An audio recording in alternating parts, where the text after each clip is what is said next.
ఓం నమో భగవతే వాసుదేవాయ. ఆత్మబంధువులందరికీ నమస్కారం. 415వ నామం అధోక్షజ. అంటే అధోక్షజ అంటే క్రిందకి చూడటము అని ఒక అర్థం వస్తుంది. ఎప్పుడూ క్షీణత నెరగని స్వామి అధోక్షజుడు అని అర్థం ఉంది. అవ్యయుడు అంటే వ్యయము లేనివాడు. అధహ అంటే భూమి, అక్షము అంటే ఆకాశము. భూమి ఆకాశాల రెంటికి మధ్య విరాట్ స్వరూపంతో పుట్టిన పరమాత్ముని అధోక్షజుడు అని అన్నారని శంకరుల వారి వ్యాఖ్య. ఇప్పుడు పరమాత్మ ఎలా దిగి వచ్చాడు? సృష్టి రూపంలో కిందకే కదా దిగి వచ్చింది. పైన ఉన్నటువంటి పరమాత్మ సృష్టి రూపంలో క్రిందకి దిగి వచ్చాడు. క్రిందకి దిగి వచ్చాడు, మళ్ళీ ఆ జీవుల్ని చూస్తూ ఉంటాడు, పోషిస్తూ ఉంటాడు, చివరికి మళ్ళీ ఆయనలోనే లయం చేసుకుంటూ ఉంటాడు. అలా మరి భూమికి ఆకాశానికి మధ్య ఉన్నటువంటి విరాట్ స్వరూపం, పైన ఉండేది భూమి, చివర ఉండేది కింద ఉండేది భూమి, మొదట్లో ఆకాశం, పంచభూతాల్లో చివరిది భూమి. ఈ మధ్యలోనే కదా అంత సృష్టి ఉండేది. అందుకని ఈ సృష్టిని విరాట్ రూపంతో సృష్టించినటువంటి పరమాత్ముని అధోక్షజుడు అన్నారని శంకరాచార్యులు వారు చెప్పారు. పరాశర భట్టరు శంకరులు చెప్పిన మొదటి అర్థాన్ని వ్యక్తీకరించాడు.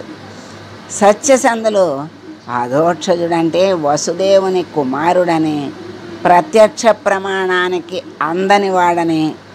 ఆయనకి ఒక ఉదాహరణ చెప్పాలి అంటే చాలదు, ఏది చెప్పినా ఆయనకి సాటి రాదు. కాకపోతే ఎప్పుడైనా చెప్పుకోవాలి అంటే మనకి అర్థమవ్వటానికి అర్థమయ్యే రీతిలో దిగి వచ్చి ఆ ఉదాహరణ చెప్పుకోవటమే కానీ మనకు అందని వాయుడు ఆయన, అవ్యయుడు.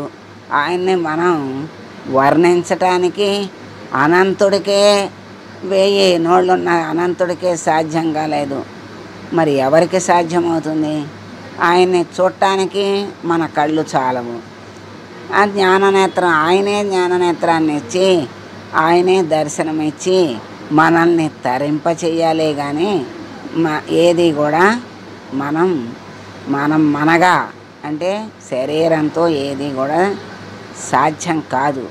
కానీ శరీరం దేనికి పనికిరాదా అంటే పనికొస్తుంది. దేనికి పనికొస్తుంది? భగవంతుడు ఇచ్చినటువంటి ఈ ఇంద్రియాలన్నిటినీ కూడా భగవంతుడికి నివేదనలాగా, భగవంతుడికి సమర్పణలాగా, భగవంతుడికి సమర్పించామనుకోండి, అప్పుడు మోక్షానికి ఈ శరీరమే పనికొస్తుంది. మోక్షం అంటే పరమాత్మలో లీనమవటమే. ఎక్కడి నుంచి వచ్చామో అక్కడికి వెళ్ళిపోవటమే మోక్షం. మోక్షం అంటే బంధము లేని స్థితి. బంధము లేని స్థితి అంటే ఏ బంధాలు మనిషికి ఉండవు. ఏ బంధాలు మనిషికి లేకుండా ఎలా ఉంటాడు అంటే సన్యాసం స్వీకరించి వెళ్ళిపోవాలా అంటే అడవిలో కూర్చుని అందరినీ స్మరిస్తూ వదిలేసి వచ్చానే అంటే అది బంధం వదిలినట్టు కాదు, బంధం బిగుసుకున్నట్టు. అందుకని దానికి తత్వాలు చెప్తూ ఉంటారు. అడవిలో కూర్చుని మరి భార్యా బిడ్డల్ని తలుస్తుంటే అది నిజమైన సన్యాసం కాదు. గృహములో కూర్చుని ఆ పరమాత్మని మనసులో స్మరిస్తే అదే నిజమైన సన్యాసం అని చెప్తారు. అలా మనకి ఎన్నో జ్ఞానబోధలు ఎన్నో రకాలుగా మనకి తెలియజేస్తూ ఉన్నారు. అట్లా ప్రత్యక్ష ప్రమాణానికి ఆయన అందడు, ఏ ప్రమాణానికి పరమాత్మ అందడు. మరి హనుమంతుడికి అంశ అయిన వాడని వివిధ విధాలుగా అర్థాలు చెప్పారు. అంటే హనుమంతుడి అంశ ఎవరు అంటే శివుడు అన్నారు, శివకేశవుల యొక్క స్వరూపం హనుమంతుడు అని చెప్పారు. రుద్రావతారం అన్నారు. మరి విష్ణువుకి సంబంధించి చక్కగా నామాలు పెట్టుకుంటాడు ఆయన. మరి రుద్రుడికి రుద్రావతారం అనే చెప్తారు. అందుకని ఈ హనుమంతుడు పరమాత్మ యొక్క అంశ అయిన వాడని. మరి హనుమంతుడి శక్తే అనంతమైంది. ఆయన అంశగా దిగి వచ్చిన హనుమంతుడికే ఎంతో శక్తి ఉంది.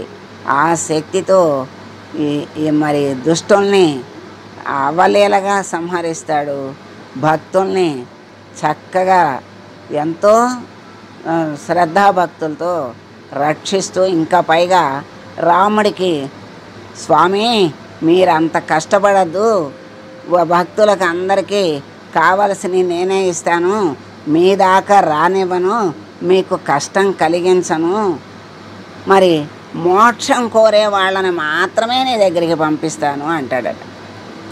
బాహ్యమైన కోరికలు అన్నీ నేనే తీరుస్తాను అంటాడట.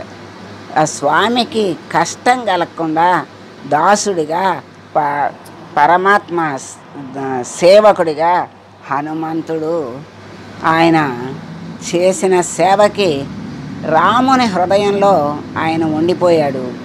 హనుమంతుడి హృదయంలో రాముడు ఉండిపోయాడు స్థిరంగా. అంతా అయాకమైపోయారు రాముడు హనుమంతుడు. అది ఆయన అంశే గనక ఆయనలో ఆయన లీనమవటం, ఈయనలో ఆయన లీనమవటం, అందుకే అంత సాధ్యమైందేమో అనిపిస్తుంది. అందుకని మహాత్ములు స్వామిని ఏమి ధ్యానిస్తున్నారు అంటే ఓం అధోక్షజాయ నమః అని భజిస్తూ ఉన్నారు. అధోక్షజ అంటే భూమి యందు జీవులు పుట్టడానికి ఎవరు కారణం అంటే సూర్యుడు కారణం అని చెప్తున్నారు. ఆ సూర్యుడు ఎక్కడున్నాడు అంటే చోటులో ఉన్నాడు. మరి ఒక తార కాదు, వేలు లక్షల కొలది తారలు ఆ చోట్లో పుడుతున్నాయి. ఆ చోటులో సూర్యులు ఉన్నారు. మరి ద్వాదశాదిత్యులని మనకు చెప్తున్నారు. మనకు ఒక్క సూర్యుడే కనపడుతున్నాడు. మరి 12 మంది సూర్యులు ఉన్నారు. మరి తారలు అనేకం కోట్ల తారలు ఉన్నాయి. మరి ఆ తార మనకి మినుకుమంటూ చిన్నగా కనపడుతోంది. అది ఎంతో దూరాన ఉండబట్టి మనకి అలా మినుకుమంటూ చిన్నగా కనపడుతోంది. అవి కూడా చాలా కాంతివంతమైనవి, చాలా పెద్దవి. ఇప్పుడు దగ్గరగా ఉంటే సూర్యచంద్రుల్లాగా కనపడే అంత ఉంటుంది దృష్టికి. అంత పెద్దవి ఆ తారలు, కోటాను కోట్ల, ఇంకా ఎంతో దూరంలో ఉండటం వల్ల మనకి చిన్నగా కనిపిస్తున్నాయి. అటువంటి కోట్ల తారలు ఆకాశంలో చోట్లో ఉన్నవి అంటే ఆ చోటుని సృష్టించింది ఎవరు అంటే పరమాత్మ. మరి అన్ని తారలు పుట్టడానికి అక్కడ చోటు ఉండాలి కదా. ఆ చోటులో ఉన్న నారాయణుడే కారణం. ఆ చోటుగా ఉన్నాడు ఆయన. ఆ చోటుగా ఉండి తారలకు ఆధారమయ్యాడు, పుట్టడానికి తానే కారణమయ్యాడు. అలా పైనుండి కిందకి ప్రతి లోకంలోనూ ఆయన లోకాలన్నీ కూడా మరి అనేక లోకాలు దిగొచ్చినాయి కదా. మరి ఆ 14 లోకాలుగా దిగొచ్చాడు. మరి ఆ లోకాల్లో ఉన్నటువంటి లోకస్తులు, లోకేశులు అంటే ఆ లోకాలకి అధిపతులుగా, మరి ఆ లోకాలుగా అన్నిటికీ అన్ని విధాలుగా కిందకి దిగి వచ్చాడు. అన్ని లోకాలు, లోకస్తులు పుట్టడానికి నారాయణుడే కారణము. ఆయన వెలుగే కారణము. ఆయనే చోటుగా ఉన్నాడు కనుక ఆయన్ని అధోక్షజుడు అన్నారని మనకి చక్కగా ఈ నామం నందు మనకి చక్కని అర్థాన్ని మనకి తెలియజేశారు. అందుకని భూమి మీదకు పైనుంచి కిందకు దిగి వచ్చి సృష్టిగా దాన్ని మళ్ళీ ఆయనే చూస్తూ పోషిస్తూ తర్వాత మళ్ళా ఒక సమయానికి ఆయనే మళ్ళీ దీనంతటిని ఆయన లోపలికి తీసుకుంటాడు. మరి ఇప్పుడు ఇక్కడ నామంలో దిగి కిందకు వచ్చాడు సృష్టిగా. అటువంటి స్వామి అధోక్షజునికి నమస్కారం చేసుకుంటూ, స్వామి నీ నుండి భూమి మీదకి జీవులుగా మమ్మల్ని తీసుకొచ్చావు, ఈ మాయ నుండి మమ్మల్ని జీవులుగా ఈ భూమి మీద పడేసావు, ఈ మాయను తొలగించి మళ్ళీ నీ దరికి మమ్మల్ని ఈ జీవుల్ని మీ దరికి చేర్చుకునే జ్ఞానాన్ని మరి ఆ శక్తి సామర్థ్యాలను మాకు ప్రసాదించి దరికి చేర్చుకోమని వేడుకుంటూ మంగళం పాడుతుంది. మంగళం కౌసలేంద్రాయ మహనీయ గుణాత్మనే సర్వలోక శరణ్యాయ సాధురూపాయ మంగళం.